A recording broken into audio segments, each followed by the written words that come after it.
সৈনিকদের মধ্যে যারা বিবাহিত প্রতি 6 মাস অন্তর অন্তর 1 মাসের ছুটি কাটাতে তারা ফিরে আসবে। সাইয়েদনা ওমর ফারুক চালু করেছেন। চিল্লায় আওয়াজ করে পড়েন আল্লাহু আকবার। এই যে আমরা 20 রাকাত সালাতুত তারাবি পড়ি রমাদানে, করেন না আপনারা? এটা সাইয়েদনা ওমর ফারুক চালু করেছে। সুবহানাল্লাহ পড়তে পারলেন না? কোরআনে মোট 22টা আয়াত আছে যেখানে সাহাবারা ইনডিসিশনে ভুগছিলেন। বিশ্বনবীর মত একটা, ওমর ফারুকের মত আরেকটা। এই 22 জায়গায় আল্লাহ তাআলা বিশ্বনবীর মতের পক্ষে আয়াত নাজিল না করে ওমর ফারুকের মতের পক্ষে কোরআনের আয়াত নাজিল করেছেন। আওয়াজ করে পড়েন আল্লাহু আকবার।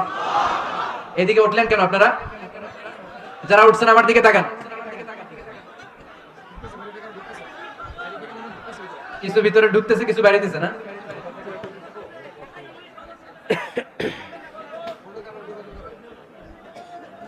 সাইয়েদনা ওমর ফারুক, আমরা সাহাবীদের জীবন চরিত পড়তে চাই না, কত যে অনুপ্রেরণামূলক দৃষ্টান্ত সাইয়েদনা ওমর ফারুক আমাদের জন্য রেখে গিয়েছে।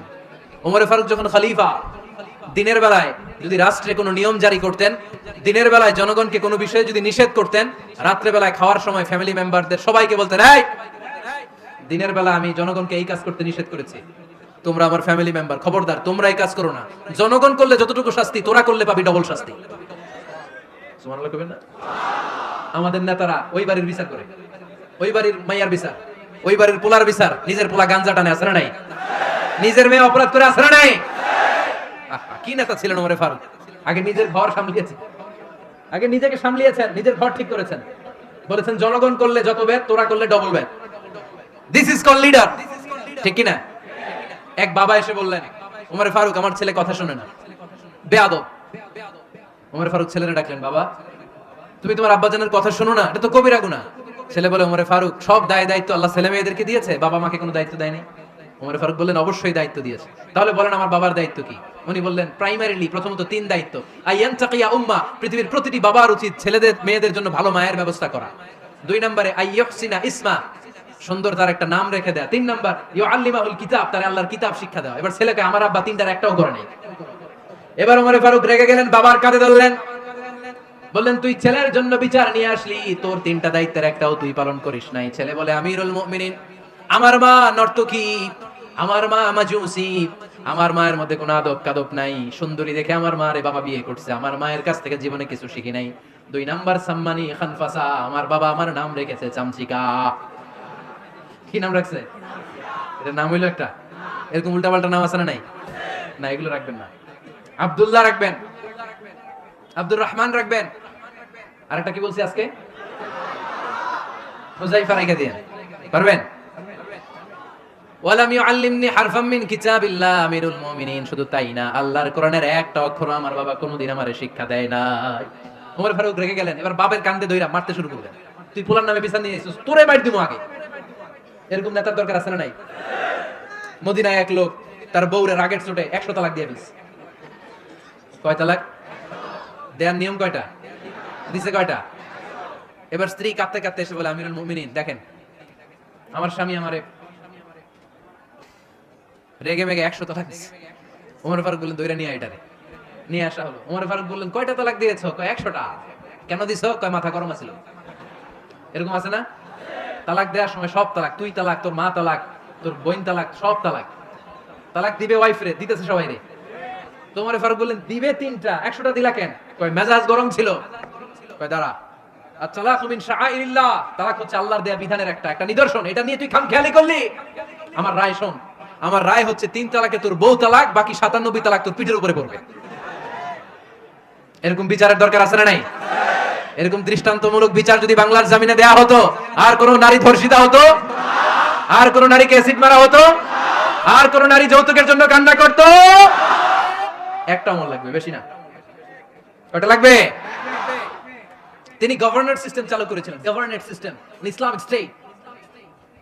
বাহরাইন, ইয়েমেন, মিসর, কুফা, বসরা, মক্কা, মদিনা, এই 7 জায়গায় 7 জন গভর্নর পাঠিয়েছেন। তাদের থেকে তথ্য নিতেন। এই গভর্নর সিস্টেম উনি বানিয়েছেন। সাইয়েদনা আমর ইবনে আল-আস রাদিয়াল্লাহু তাআলা আনহুকে পাঠিয়েছেন মিশরে। মিশরে একটা দৌড় প্রতিযোগিতা হতো। ওই দৌড় প্রতিযোগিতায় আমর ইবনে আল-আস রাদিয়াল্লাহু তাআলা আনহুর ছেলে অংশগ্রহণ করেছে, কিন্তু এক মিশরি ওই দৌড় প্রতিযোগিতায় চ্যাম্পিয়ন হয়ে গেছে। রানার্স আপ হয়েছে আমর ইবনে আল-আসের ছেলে।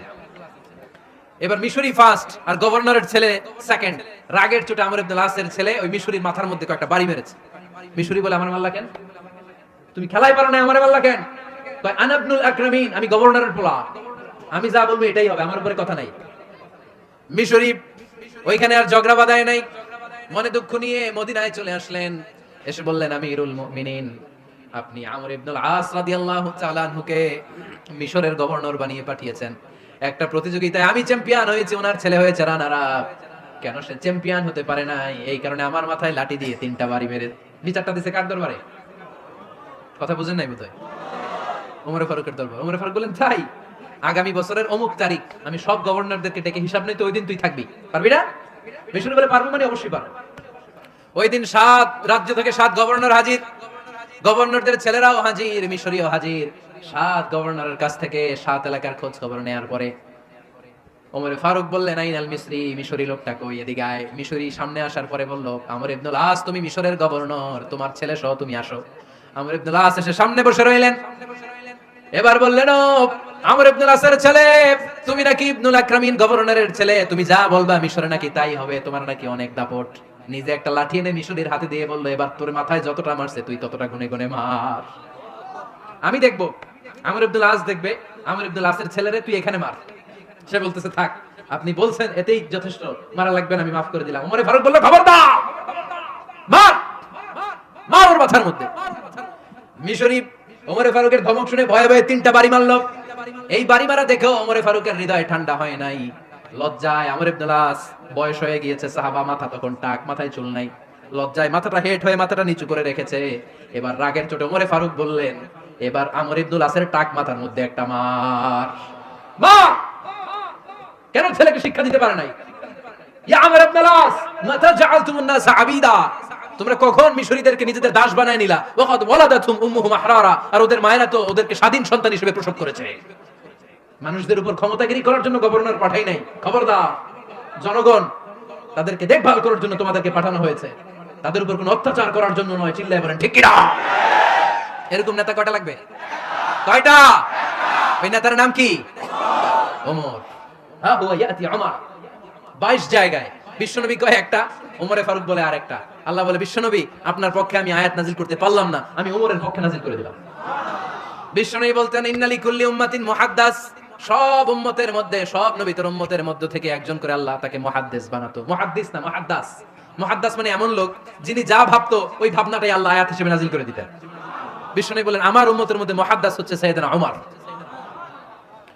মদিনার সবচেয়ে বড় মুনাফিকের নাম আব্দুল্লাহ ইবনে উবাই ইবনে সালুল, সব মুনাফিকদের সরদার, কিন্তু এই মুনাফিকের ছেলেটা হলো পাক্কা ঈমানদার। এই ছেলের নাম হলো আব্দুল্লাহ। আওয়াজ করে বলেন, ছেলের নাম কি?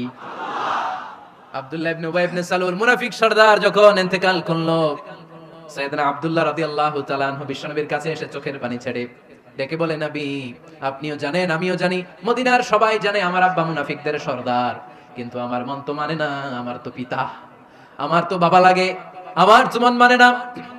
আপনিও জানেন মুনাফিক, আমিও জানি মুনাফিক। নবী, আপনার দরবারে কিছু আমি চাই না, আপনার গায়ের একটা জামা দেন, আপনার জামাটা পরিয়ে আমার বাবারে দাফন দিব। এর উসিলায় যদি আমার আব্বারে আল্লাহ মাফ করে দেয়, দয়ার নবী, মায়ের নবী জামা খুলে দিয়ে দিলেন। পড়েন সুবহানাল্লাহ। আব্দুল্লাহ রাদিয়াল্লাহু তাআলা আবার আবদার করলেন, নবী, জানি আমার বাবা মুনাফিক, কিন্তু আমার তো বাবা, আপনার দরবারে ফরিয়াদ, আপনি নিজে যে আমার বাবার জানাজার নামাজের ইমামতি করবেন।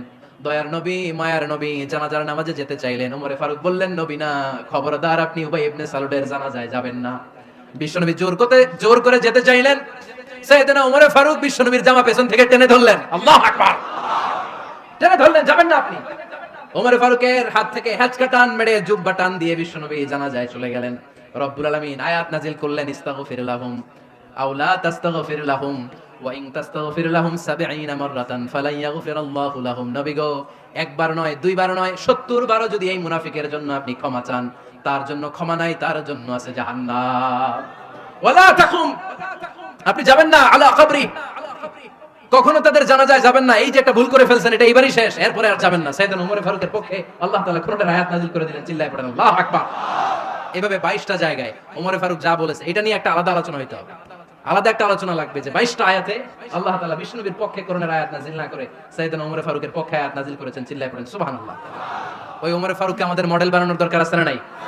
ওই ওমরে ফারুকের জীবনী আমাদের ছেলে মেয়েদেরকে পড়ানোর দরকার আছে না নাই? আমাদের ভবিষ্যৎ প্রজন্ম এগুলো জানে না। ওরা সালমান খান দেখে বড় হয়, ওরা শাহরুখ খান দেখে বড় হয়, ওরা ঋত্বিক রোশনকে দেখে বড় হয়।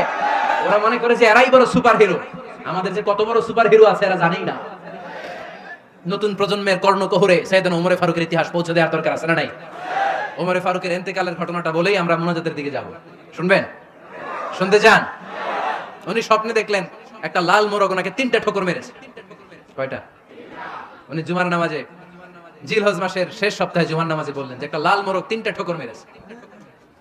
মুগীরা ইবনে শুবা রাদিয়াল্লাহু তাআলা আনহুর দাস আবু লুলু আল মাজুসি, এই লোকটা খঞ্জর বানাতে পারতো।